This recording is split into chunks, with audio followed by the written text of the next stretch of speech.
আসসালামু আলাইকুম everyone, welcome back to my channel Mahi কিচেনে সবাইকে স্বাগত জানাই নতুন কোনো রেসিপি দেখার জন্য। তো আজকে তোমাদের আমি খুব সহজে বাড়িতে কিভাবে গোল গোল রসালো বোঁদে বানাবে সেই রেসিপিটাই শেয়ার করব। একদম সহজভাবে বানিয়ে দেখানোর চেষ্টা করেছি।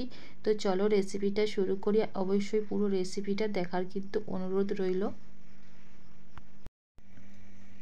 তো বোঁদে বানানোর জন্য দেখো এখানে আমি 1 কাপ ভরে বেসন নিয়েছি, আর বেসনটাকে একটু আমি এখানে চেলে নিচ্ছি। তাহলে কি হবে, বেসনের মধ্যে কোনো নোংরা থাকলে সেটাও খুব ভালোভাবে রিমুভ হয়ে যাবে, আর ব্যাটারটাও আমার খুব স্মুথভাবে একদম তৈরি হবে। লাম্পস ফ্রি ব্যাটার তৈরি হয়ে যাবে খুব সহজে। তো দেখো এভাবে একটু আমি চেলে নিয়েছি। তো এখানে আমি বেসনটাকে খুব ভালোভাবে চেলে নিয়েছি। তো যেই কাপ মেপে আমি বেসন নিয়েছিলাম সেই কাপ মেপেই কিন্তু এখানে আমি 1 কাপ পানি নিয়েছি, আর এই পানিটাকে অল্প অল্প করে দিয়ে একটা ব্যাটার তৈরি করে নেব। তবে 1 কাপ পুরো আমার পানি লাগছে না, যতটুকু পানি লাগবে আমি ব্যাটারটা বানিয়ে নিয়ে তোমাদের সঙ্গে শেয়ার করব। তো পানির পরিমাণটা এখানে অবশ্যই একটু বুঝে সুঝে অ্যাড করতে হবে, কারণ ব্যাটারটা ঠিকঠাকভাবে তৈরি হলেই কিন্তু বোঁদেটা ফুলকো ফুলকোভাবে তৈরি হবে। তো অবশ্যই কিন্তু পানির পরিমাণটা এখানে ঠিকঠাকভাবে দিয়ে ব্যাটারটা তৈরি করে নিতে হবে। একদম গোল গোল বোঁদের জন্য অবশ্যই পানির পরিমাণটা একদম ঠিকঠাক রাখতে হবে। তো এখানে আমি অল্প অল্প করে পানি দিয়ে দেখো এইভাবে একটা ব্যাটার তৈরি করে নিয়েছি, আর এখানে আমি 1 কাপের একটু কম কিন্তু এখানে পানি আমার রয়ে গেছে, বা বলতে পারো 1/3 কাপ পানি আমি এখানে ব্যবহার করেছি। তো ব্যাটারটাকে অবশ্যই কিন্তু এখানে 3 থেকে 4 মিনিটের জন্য একটু ভালোভাবে ফেটিয়ে নেবে, তবেই কিন্তু একদম গোল গোল পারফেক্টভাবে বুঁদিয়া তৈরি হবে। তো এখানে কিন্তু আমি ব্যাটারটাকে 3 থেকে 4 মিনিটের জন্য খুব ভালোভাবে ফেটিয়ে নিয়েছি, আর ব্যাটারের ঘনত্বটা থেকে তোমরা নিশ্চয়ই বুঝতে পারছো ঠিক কতটা ঘনত্বভাবে তৈরি করে নিতে হবে। তো ওপর থেকে দেখো একটু ব্যাটার আমি ফেলছি, তো ব্যাটারের মধ্যে একটা চিহ্ন তৈরি হচ্ছে। যেমনভাবে আমি ফেলছি কিন্তু একেবারে ব্যাটারের মধ্যে মিলে যাচ্ছে না, ঠিক এরকমভাবেই কিন্তু ব্যাটারটা তৈরি করে নিতে হবে। তো ব্যাটারটাকে আমি 3 থেকে 4 মিনিটের জন্য একটু রেস্টে রেখে দিয়ে চিনির শিরা তৈরি করে নিচ্ছি। তো চিনি শিরা বানানোর জন্য দেখো এখানে আমি 1 কাপ ভরে একদম চিনি নিয়েছি। হাফ কাপের থেকে একটু বেশি আমি এখানে পানি অ্যাড করছি। সুন্দর একটা ফ্লেভারের জন্য দেখো এখানে 3টে এলাচ ফাটিয়ে দিয়েছি।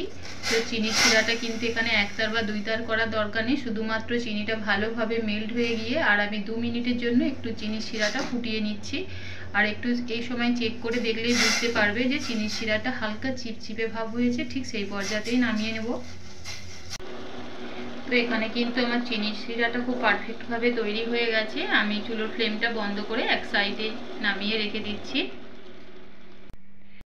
তো 5 মিনিট পর ব্যাটারটাকে কিন্তু আবারও আমি ভালোভাবে একটু ফেটিয়ে নিচ্ছি 2 থেকে 3 মিনিটের জন্য। অবশ্যই কিন্তু ব্যাটারটা খুব ভালোভাবে ফেটিয়ে তবেই কিন্তু বোঁদেটা তৈরি করবে, তবেই কিন্তু একদম পারফেক্ট গোল গোল বোঁদে খুব সহজেই বানিয়ে নিতে পারবে। তো এবারে দেখো ব্যাটারের মধ্যে আমি একদম গরম 1 টিস্পুনের মতো তেল অ্যাড করছি। তো এটা দিয়েও খুব ভালোভাবে আমি ব্যাটারের সঙ্গে মিক্স করে নিচ্ছি। তোমরা চাইলে এখানে কিন্তু অল্প একটু বেকিং পাউডার অ্যাড করতে পারো। তো বোঁদে বানানোর জন্য আমার ব্যাটারটা কিন্তু একদম পারফেক্টভাবে রেডি হয়ে গেছে। তো আমি কিন্তু প্যানের মধ্যে আমি তেল বসিয়ে দিয়েছি, আর তেলটাকে কিন্তু খুব ভালোভাবে গরম করে নিতে হবে। আর আমি বোঁদেগুলো আজকে এরকম একটা হাতার সাহায্যে বানাচ্ছি, এটাকে ছান্তা বলি আমরা। তো যাই হোক, আমি এই ছান্তার মধ্যে দিয়ে আজকে এই বোঁদেগুলো বানিয়ে নেব। তো দেখো 1 হাতা আমি ব্যাটার এভাবে ছান্তার উপরে দিয়ে দিচ্ছি, আর তেল থেকে কিছুটা উপরে রাখবে ছান্তাটা ধরে।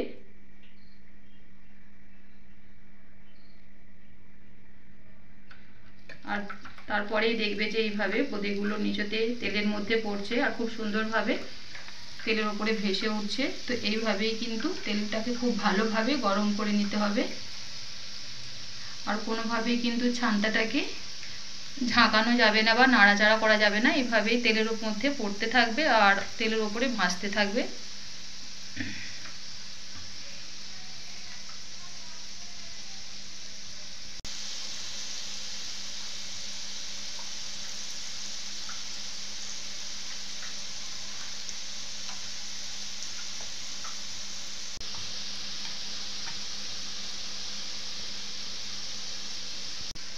তো এখানে দেখো বোঁদেগুলো আমার কত সুন্দরভাবে রেডি হয়েছে, একেবারে কিন্তু গোল গোল সাইজের, একেবারে মুক্তোর মতো গোল গোল লাগছে বোঁদেগুলো। তো ভাজতে কিন্তু খুবই অল্প সময় লাগে।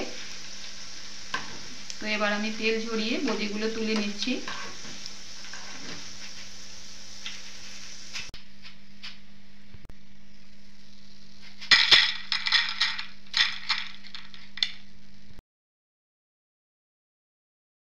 তো আবারও কিছুটা পরিমাণ ব্যাটার আমি দেখো হাতার মধ্যে দিয়ে দিচ্ছি। আর অবশ্যই কিন্তু হাতাটাকে ভালোভাবে পরিষ্কার করে নেবে, তাহলে তারপরে কিন্তু ব্যাটারটা হাতার মধ্যে দেবে, তবে কিন্তু খুব সুন্দরভাবে বোঁদেগুলো নিচতে পড়বে।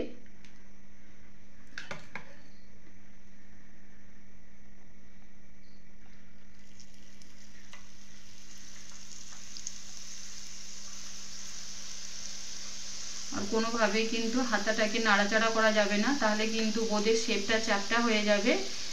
তো এইভাবে ধরে থাকবে আর দেখো এইভাবে টপ টপ করে পড়তে থাকবে তেলের মধ্যে। আর একদম গোল গোল বোঁদে কিন্তু তৈরি হচ্ছে, তোমরা দেখে নিশ্চয়ই বুঝতে পারছো বন্ধুরা।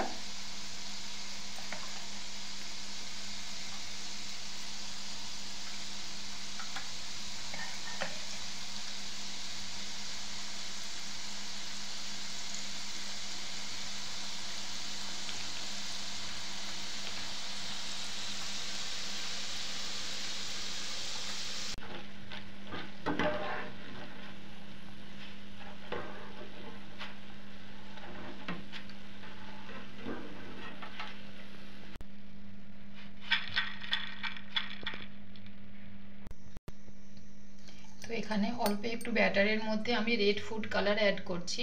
তো এটা কিন্তু সম্পূর্ণ অপশনাল, চাইলে তোমরা স্কিপ করতে পারো। দিয়ে ভালোভাবে মিক্স করে নিচ্ছি। তো একইভাবে আমি সমস্ত বোঁদেগুলো ভেজে নিচ্ছি। আর এই সময় কিন্তু তেলটা খুব ভালোভাবে গরম থাকতে হবে। আর বোঁদেগুলো তেলে দেওয়ার পর কিন্তু চুলোর ফ্লেমটা মিডিয়ামে করে দিয়ে ভেজে নেবে।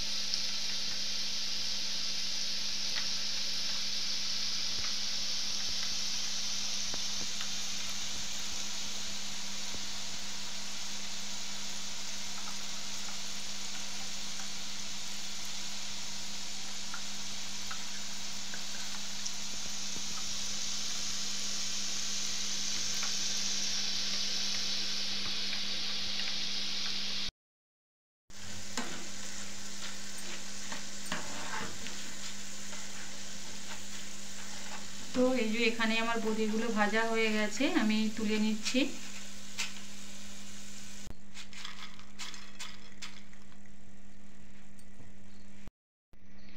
তো এদিকে কিন্তু আমার বোঁদেগুলো দেখো খুব সুন্দরভাবে ভাজা হয়ে গেছে। আর কতটা সুন্দর হয়েছে, একেবারে গোল গোল। তো পানির পরিমাণ একদম ঠিকঠাক রাখলে কিন্তু এরকম পারফেক্টভাবে বোঁদে তোমরাও তৈরি করে নিতে পারবে খুবই সহজে। আর এই বোঁদেগুলো কিন্তু কোনো এয়ারটাইট বক্সের মধ্যে ভরেও কিন্তু তোমরা বেশ কিছুদিন সংরক্ষণ করে রেখে দিতে পারো। তো এবার বোঁদেগুলো আমি চিনি শিরার মধ্যে দিয়ে দেব। সময় কিন্তু চিনির শিরাটা হালকা গরম থাকতে হবে।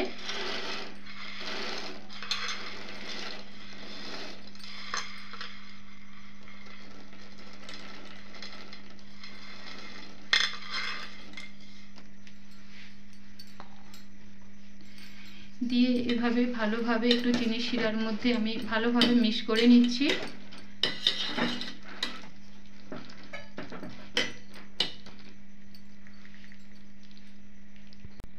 তো এখানে দেখো আমি হাফ টিস্পুনের থেকে একটু কম আমি এখানে গাওয়া ঘি অ্যাড করছি। আর এই ঘিটা দিলে কিন্তু বোঁদের মধ্যে খুব সুন্দর একটা স্মেল আসবে, তোমরা কিন্তু অবশ্যই একটু দেওয়ার চেষ্টা করবে। তো দেখো এইভাবে দিয়ে আমি ভালোভাবে নেড়েচেড়ে একটু মিক্স করে নিচ্ছি। আর চিনি শিরার মধ্যে বোঁদেটাকে আমি 10 থেকে 15 মিনিটের জন্য এভাবে একটু রেখে দেব।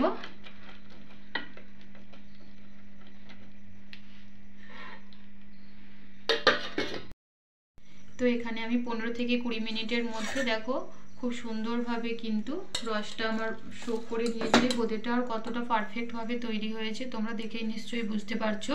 তো এখানে একটু চেক করে দেখে নেবে যে খুব ভালোভাবে রসটা শোক করেছে কিনা।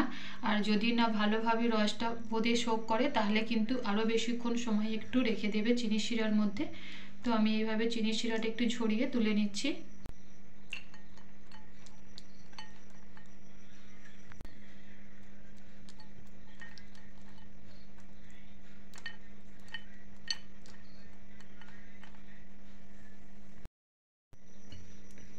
তো বোঁদের ওপর থেকে দেখো একটু আমি এখানে তরমুজের দানা দিয়ে দিচ্ছি, দেখতে আরো অনেক বেশি সুন্দর লাগার জন্য।